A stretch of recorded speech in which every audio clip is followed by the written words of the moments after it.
ದೆಹಲಿಗೆ BBMP mayor ಮತ್ತು ಉಪಮೇಯರ್ ತೆರಳಿದ್ದಾರೆ. ನಗರಾಭಿವೃದ್ಧಿ, ಭೂ ರಕ್ಷಣೆಯ ಬಗ್ಗೆ ಕೇಂದ್ರ ಸಚಿವರ ಜೊತೆ ಚರ್ಚೆ ಮಾಡಲು ಈ ಟ್ರಿಪ್ ಅಂತ ಹೇಳಲಾಗ್ತಿದೆ. 3 ದಿನಗಳ ಹಿಂದೆ ಇವರು ದೆಹಲಿಗೆ ತೆರಳಿದ್ರು ಅನ್ನುವಂಥ ಮಾಹಿತಿ ಲಭ್ಯ ಆಗ್ತಾ ಇದೆ. ಮೇಯರ್ ಶಾಂತಕುಮಾರಿ ಹಾಗೂ ಉಪಮೇಯರ್ ರಂಗಣ್ಣ ಈ ಪ್ರವಾಸವನ್ನು ಕೈಗೊಂಡಿರುವಂಥದ್ದು. ಬಿಬಿಎಂಪಿ ಆಯುಕ್ತ ಲಕ್ಷ್ಮೀನಾರಾಯಣ್ ಸಹ ದೆಹಲಿ ಪ್ರವಾಸವನ್ನು ಕೈಗೊಂಡಿದ್ದಾರೆ. ನಗರಾಭಿವೃದ್ಧಿ ಸ್ಥಾಯಿ ಸಮಿತಿ ಸದಸ್ಯರನ್ನು ಹೊರಗಿಟ್ಟು ಪ್ರವಾಸ ಮಾಡಿರುವುದು ಈಗ ಒಂದು ಅಸಮಾಧಾನಕ್ಕೆ ಕಾರಣ ಅಂತ ಹೇಳ್ಬೋದು.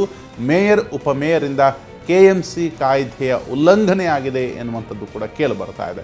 ಮೇಯರ್ ಉಪಮೇಯರ್ ಒಟ್ಟಿಗೆ ಪ್ರವಾಸಕ್ಕೆ ತೆರಳುವಂತಿಲ್ಲ ಎನ್ನುವಂಥ ಅಂಶವನ್ನು ಇವರು ಕಡೆಗಣಿಸಿದ್ದಾರೆ ಎನ್ನುವಂಥದ್ದು ಕೂಡ ಇಲ್ಲಿ ವ್ಯಕ್ತವಾಗ್ತಿರುವಂಥದ್ದು. BBMP ಕಚೇರಿ ಈ ನಿಮಿತ್ತ ಮೇಯರ್ ಮತ್ತು ಉಪಮೇಯರ್ ಇಬ್ಬರೂ ಇಲ್ಲದ ಕಾರಣ BBMPಯ ಕಚೇರಿ ಖಾಲಿಯಾಗಿದೆ.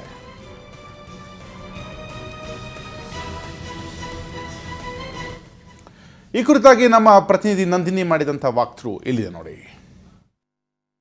BBMPಯಲ್ಲಿ ಆಡಳಿತ ವ್ಯವಸ್ಥೆ ಕುಸಿದಿದೆ. ಇದಕ್ಕೆ ಕಾರಣವಾಗಿರೋದು ಮೇಯರ್ ಹಾಗೂ ಉಪಮೇಯರ್ ಇಬ್ಬರು ಟ್ರಿಪ್ನ ಮೂಡಲ್ಲಿರೋದು ಸದ್ಯ ಸಮಸ್ಯೆಯನ್ನು ಉಂಟು ಮಾಡಿದೆ. ಅದು ಹೇಗೆ ಎಲ್ಲೋಗಿದ್ದಾರೆ ಅಂತ ತೋರಿಸ್ತೀನಿ, ಬನ್ನಿ ನನ್ನ ಜೊತೆ. ಕಳೆದ 3 ದಿನಗಳಿಂದ ಬೆಂಗಳೂರಿನ ನಗರಾಭಿವೃದ್ಧಿ ಹಾಗೂ ರಕ್ಷಣಾ ವಿಚಾರವಾಗಿ ಚರ್ಚೆ ನಡೆಸೋದಕ್ಕೋಸ್ಕರ ಕೇಂದ್ರ ಸರ್ಕಾರದ ಬಳಿ ಕೇಂದ್ರ ಸಚಿವರನ್ನು ಭೇಟಿ ಮಾಡಿ ಅದರ ಬಗ್ಗೆ ಸಲಹೆಯನ್ನು ಪಡೆಯೋದಕ್ಕೋಸ್ಕರ ಹಾಗೂ ತಮ್ಮ ಅಭಿಪ್ರಾಯವನ್ನು ಮಂಡಿಸೋಕ್ಕೋಸ್ಕರ ಮೇಯರ್ ಆದಂತಹ ಶಾಂತಕುಮಾರಿಯವರು ಹೋಗಿದ್ದಾರೆ. ಹೀಗಾಗಿ ಆಡಳಿತ ವ್ಯವಸ್ಥೆಯಲ್ಲಿ ಮೇಜರ್ ಆಗಿರುವಂತಹ ಸ್ಥಾನ ಖಾಲಿ ಉಳಿದಿದೆ.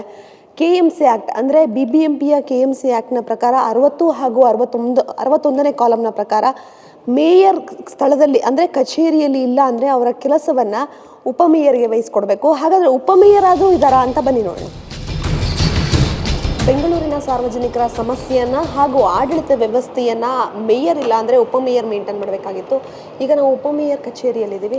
ಉಪಮೇಯರ್ ಕಚೇರಿ ಸಹ ಖಾಲಿಯಾಗಿದೆ. ಉಪಮೇಯರ್ ಸಹ ದೆಹಲಿಗೆ ತೆರಳಿದ್ದಾರೆ. ದೆಹಲಿಗೆ ಮೇಯರ್ ಹಾಗೂ ಉಪಮೇಯರ್ ನಿಯೋಗ ತೆರಳಿದ್ದು ಸದ್ಯ ಇವರು ಚರ್ಚೆ ಮಾಡೋಕ್ಕೆ ಹೋಗಿದ್ದು ನಗರಾಭಿವೃದ್ಧಿ ವಿಚಾರವಾಗಿ. ಆದರೆ ನಗರಾಭಿವೃದ್ಧಿ ಸ್ಥಾಯಿ ಸಮಿತಿಗೆ ವಿಚಾರ ಗೊತ್ತಿಲ್ಲ. ಹೀಗಾಗಿ ಇದೇ ಮೊದಲ ಬಾರಿಗೆ ಮೇಯರ್ ಹಾಗೂ ಉಪಮೇಯರ್ ಇಬ್ಬರೂ ಸಹ ಕಚೇರಿಯಲ್ಲಿ ಖಾಲಿಯಾಗಿದ್ದಾರೆ. ಸೊ ಕಚೇರಿಗೆ ಬರುವಂತಹ ಸಾರ್ವಜನಿಕರಿಗೆ ಮಾಹಿತಿ ಇಲ್ಲದೆ ಕಳೆದ 3 ದಿನಗಳಿಂದ ಆಡಳಿತ ವ್ಯವಸ್ಥೆಯಲ್ಲಿ ಸಾಕಷ್ಟು ಏರುಪೇರು ಉಂಟಾಗಿದೆ. ಬೆಂಗಳೂರಿನ ಕ್ಯಾಮ್ರಾ ಪರ್ಸನ್ ವಿನೋದ್ ಜೊತೆ ನಂದಿನಿ, ಸುವರ್ಣ ನ್ಯೂಸ್.